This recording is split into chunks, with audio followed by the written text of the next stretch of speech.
C'est une volonté délibérée de la municipalité de travailler de cette façon, donc démocratie participative.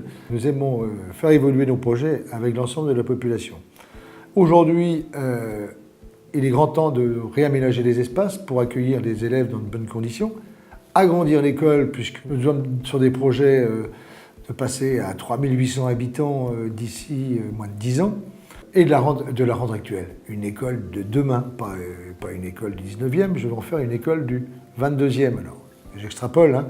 C'est pour montrer qu'on ne travaille pas pour la durée de son mandat, mais pour aller beaucoup plus loin, voire à 20 ans, 30 ans, 40 ans. Il s'est avéré que finalement c'était un processus assez cadré, donc sur lequel on s'est appuyé.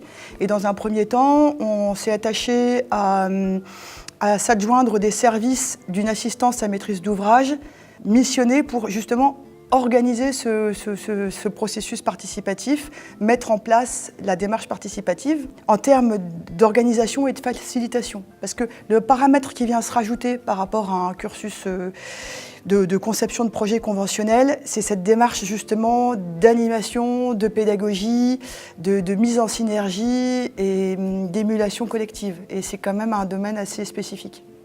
Chaque groupe se mettra autour de sa table. Donc pendant ces 5 minutes, je demande vraiment à tous ceux qui ne sont pas dans le groupe de ne rien dire. Absolument rien. Ça permettra vraiment au groupe de s'exprimer jusqu'au bout. Et la maternelle, on a aussi fait le choix de couper les sanitaires en 2 fois 15 mètres carrés. Ça ne nous posait pas de problème pour l'élémentaire. Du coup, d'avoir un grand toilette. Par contre, pour les maternelles, 2 petits nous semble plus simple. S'il y a des points néfastes sur le fonctionnement, la question de comment est la clôture, comment est l'architecture du bâtiment, pourra régler encore un certain nombre de questions. L'intérêt, c'était d'associer différents profils d'acteurs qui étaient concernés par l'école.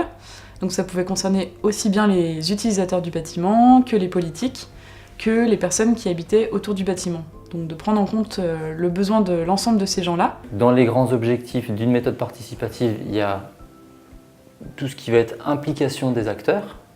Donc le fait que les acteurs soient impliqués, soient invités à participer à des ateliers de réflexion, de conception et de prise de décision, les acteurs se sentent impliqués, donc se sentent concernés par le projet, donc déjà ça c'est un grand pas. Ensuite un grand objectif, ça va être la maîtrise des coûts. Donc dans la maîtrise des coûts, on entend donc coût global, à savoir il va y avoir les coûts de chantier, les coûts de construction, les coûts d'exploitation, et les coûts de fin de vie du bâtiment. L'exercice, ça va être de dessiner avec les feutres que vous avez sur les tables, les flux en fait sur les plans.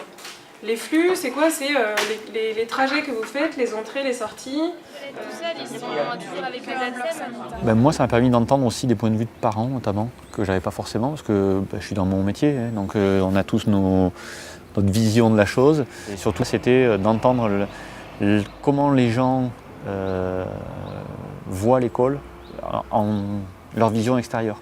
En fait, c'est pas si facile, il y a plein de choses auxquelles penser, il y a la lumière, les vents, plein de choses comme ça. Donc effectivement, c'est hyper intéressant de participer pour donner ses idées, mais également de participer pour se rendre compte de la chose finalement. Là, ce qui était intéressant, c'était d'avoir des interlocuteurs extérieurs qui nous aident à travailler ensemble avec différents ateliers et différentes techniques. C'est plus ça qui m'a plu en fait, les différentes techniques pour nous faire parler, qui étaient assez ludiques. Et du coup, on s'est rendu dans un cadre où on était tous à la même enseigne en fait, et pour un projet commun. Donc c'était ça qui était intéressant.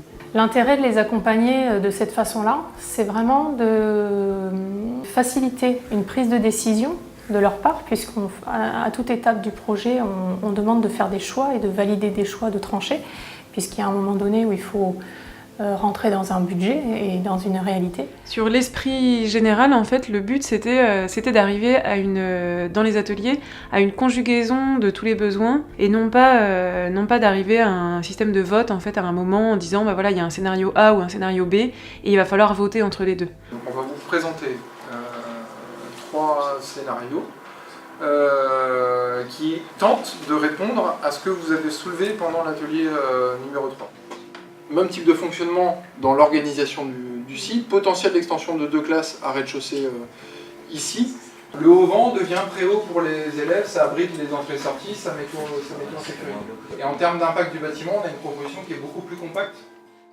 On a utilisé plusieurs outils différents en fonction des phases, en fonction des objectifs des ateliers, mais c'était des outils en tout cas qu'on a souhaité ludiques et puis qui favorisaient justement la rencontre des personnes et l'émergence de l'intelligence collective. D'habitude, chacun travaille dans les différents services, mais on ne se côtoie pas spécialement. Et du coup, là, de partir à l'initiative pour aller jusqu'à la fin du projet, c'était assez pertinent. En fait. Le concept est intéressant parce qu'il y a des gens qui, au bout d'un moment, ramènent au débat, ramènent à l'essentiel.